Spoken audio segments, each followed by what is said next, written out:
പത്തരമാറ്റ് സീരിയലിൻ്റെ വരാനിരിക്കുന്ന ഒരു കിടിലൻ എപ്പിസോഡാണ് കേട്ടോ പറയുന്നത്. നമ്മുടെ ചാനൽ ഇതുവരെ ആരും സബ്സ്ക്രൈബ് ചെയ്തിട്ടില്ല എങ്കിൽ എല്ലാവരും ഒന്ന് സബ്സ്ക്രൈബ് ചെയ്ത് സപ്പോർട്ട് ചെയ്തേക്കണേ.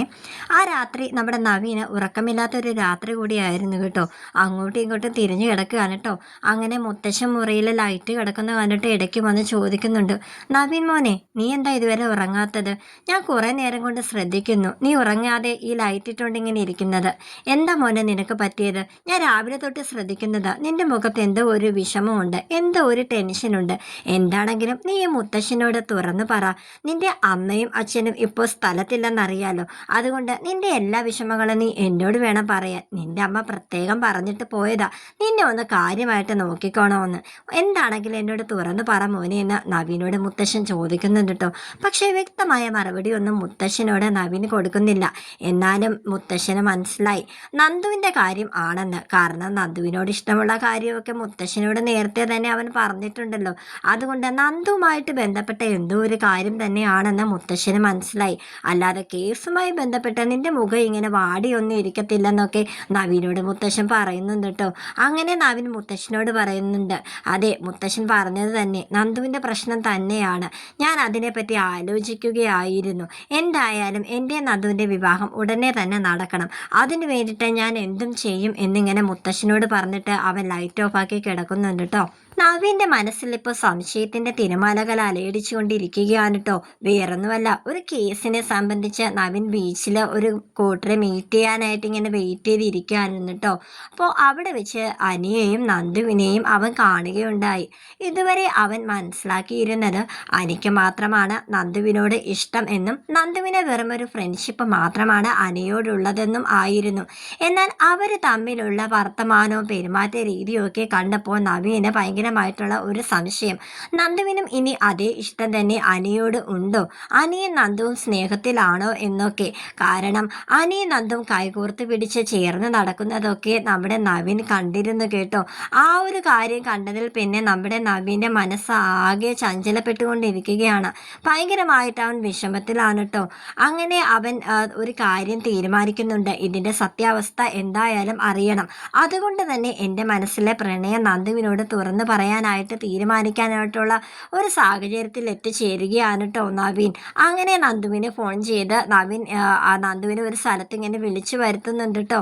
നന്ദു അപ്പോൾ ഫോണിലൂടെ പറയുന്നുണ്ട്, അത് നവീനേട്ടാ, എനിക്ക് കേസുമായി ബന്ധപ്പെട്ട് കുറച്ച് തിരക്കിലൊക്കെയാണ്, ഞാൻ വരാൻ നോക്കാമെന്നൊക്കെയാണ് കേട്ടോ പറയുന്നത്. എന്നാൽ നവീനാണെങ്കിൽ വന്നേ പറ്റൂ, എനിക്ക് അത്യാവശ്യമായിട്ട് നിന്നോട് ഇന്ന് തന്നെ എനിക്ക് നിന്നോട് തുറന്ന് പറയണം എന്നുള്ള രീതിയിലൊക്കെ സംസാരിക്കുകയാണ്. അങ്ങനെ നന്ദു വിചാരിക്കുന്നുണ്ട്, എന്നാലും എന്തായിരിക്കും നവീനേട്ടൻ എന്നോട് പറയും, ഇത്ര സീരിയസ് ആയിട്ട് കേസിൻ്റെ കാര്യമാണെങ്കിലും ഇത്രയ്ക്ക് ടെൻഷൻ അടിച്ചിട്ട് നവീനേട്ടൻ പറയില്ലല്ലോ. എന്തായാലും നവീനേട്ടൻ വിളിച്ചതല്ലേ, എന്തായാലും അനിയോട് കൂടി ഒരു കാര്യം പറയാമെന്ന് കരുതുന്നുണ്ട് കേട്ടോ. എന്നാലും അവൾ തിരക്കിനിടയിൽ അനിയോട് പറയാനും വിട്ടുപോകുന്നുണ്ട് കേട്ടോ. ആ ഒരു സമയത്ത് തന്നെ അനിയാണെങ്കിൽ നന്ദുവിനെ ഫോണിൽ ട്രൈ ചെയ്യുന്നുണ്ട്, പക്ഷെ എൻഗേജ്ഡ് എന്നാണ് കേട്ടോ പറയുന്നത്. അങ്ങനെ നവീനും നന്ദുവും തമ്മിൽ ബീച്ചിൽ വെച്ച് തന്നെ കണ്ടുമുട്ടുകയാണ്. അങ്ങനെ നവീൻ നന്ദുവിനോട് പറയുന്നുണ്ട്, നന്ദു, എനിക്ക് നിന്നോട് എങ്ങനെ പറയണം, എങ്ങനെ തുടങ്ങണം എന്നൊന്നും അറിയില്ല. ഞാൻ ഇത് പറഞ്ഞു കഴിഞ്ഞാൽ നീ അത് ഏത് രീതിയിൽ എടുക്കും എന്നും എനിക്കറിയത്തില്ല. എന്തായാലും ഞാൻ ഒരു കാര്യം തീരുമാനിച്ചു. ഞാൻ എൻ്റെ അമ്മയും മുത്തശ്ശനെയും വീട്ടിലേക്ക് വിടാനായിട്ട് തീരുമാനിച്ചിരിക്കുകയാണെന്ന് ഇങ്ങനെ പറയുകയാണ് കേട്ടോ. അങ്ങനെ നന്ദു ആണെങ്കിൽ, നവീനേട്ടൻ എന്താ ഈ പറഞ്ഞു വരുന്നതെന്ന് ഇങ്ങനെ ചോദിക്കുന്നുണ്ട് കേട്ടോ. അതേ നന്ദു, എനിക്ക് നന്ദുവിനെ ഇഷ്ടമാണ്. നമ്മൾ തമ്മിലുള്ള വിവാഹം എത്രയും പെട്ടെന്ന് തന്നെ നടക്കണം. അതാണ് എൻ്റെ ആഗ്രഹം. അതിനു വേണ്ടിയിട്ടാണ് എൻ്റെ അമ്മയും മുത്തശ്ശനെ ഞാൻ വീട്ടിലേക്ക് വിടുന്നതെന്ന് ഇങ്ങനെ പറയാൻ കേട്ടോ. ഇത് കേട്ട് ഷോക്കായിട്ട് ഇങ്ങനെ നന്ദു ഇങ്ങനെ നിൽക്കുകയാണ് കേട്ടോ. നന്ദു അത് നിരസിക്കുന്നുണ്ട്. നവീനേട്ടൻ എന്തൊക്കെയാണ് ഈ പറയുന്നത്? എനിക്കൊരിക്കലും നവീനേട്ടൻ അങ്ങനെ ആ ഒരു രീതിയിൽ ഞാൻ ഇതുവരെ കണ്ടിട്ടില്ല. ഞാനൊരു സുഹൃത്തിനെ പോലെ അല്ലെങ്കിൽ ഒരു ജ്യേഷ്ഠനെ പോലെയാണ് കണ്ടിട്ടുള്ളത്. നവീനേട്ടൻ്റെ ഭാഗത്തു നിന്നും ഇങ്ങനെ ഒരു താല്പര്യം എന്നോടുണ്ടാവുമെന്ന് ഞാൻ ഒരിക്കലും വിചാരിച്ചില്ല നവീനേട്ട. എനിക്ക് വളരെ വിഷമം തോന്നുന്നു എന്നൊക്കെ നന്ദു നവീനോട് പറയുകയാണ് കേട്ടോ. നവീൻ ആകെ ഇങ്ങനെ നിൽക്കുകയാണ് കേട്ടോ വിഷമിച്ചിങ്ങനെ നിൽക്കുകയാണ്.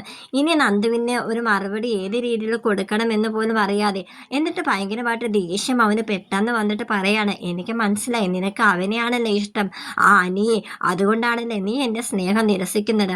അവൻ എന്താ നിന്റെ കൂട്ടുകാരനല്ലേ, അവനെ നിനക്ക് അപ്പോൾ ഇഷ്ടപ്പെടാനായിട്ട് എന്താ കാരണം? അപ്പോൾ നീ എൻ്റെ ഒരു സുഹൃത്തായിട്ട് കണ്ടിട്ട് അപ്പോൾ നിനക്കും ഇന്ന് നാളെ ഒരിക്കൽ എന്നെ ഇഷ്ടപ്പെട്ട് കൂടായികയുണ്ടോ? അങ്ങനെയുള്ള ഇത് രീതിയിലൊക്കെ നന്ദുവിനോട് സംസാരിക്കാനോട്ടോ. നന്ദുവാണെങ്കിൽ പെട്ടെന്ന് നവീനോട് ദേഷ്യപ്പെടുന്നുണ്ട്. എന്ത് വർത്തമാനാ നവീനേട്ടാ നീ പറയുന്നത്? നിങ്ങളുടെ മനസ്സ് ഇത്ര ദുഷ്ടാഗതിയുള്ളതായിരുന്നു എന്നൊക്കെ പറഞ്ഞ് നവീനോട് നന്ദു ചൂടാവുന്നുണ്ട് കേട്ടോ. അങ്ങനെ അവളെ, എനിക്ക് പോയിട്ട് വേറെ പണിയുണ്ട്, നിങ്ങൾ വിളിച്ചെടുത്ത് വരാനായിട്ട് ഞാൻ വന്ന് എന്നെ വേണം തല്ലാനെന്നൊക്കെ പറഞ്ഞിട്ട് അവളിങ്ങനെ ദേഷ്യം പിടിച്ചിട്ട് അവിടുന്ന് പോകുന്നുണ്ട് കേട്ടോ.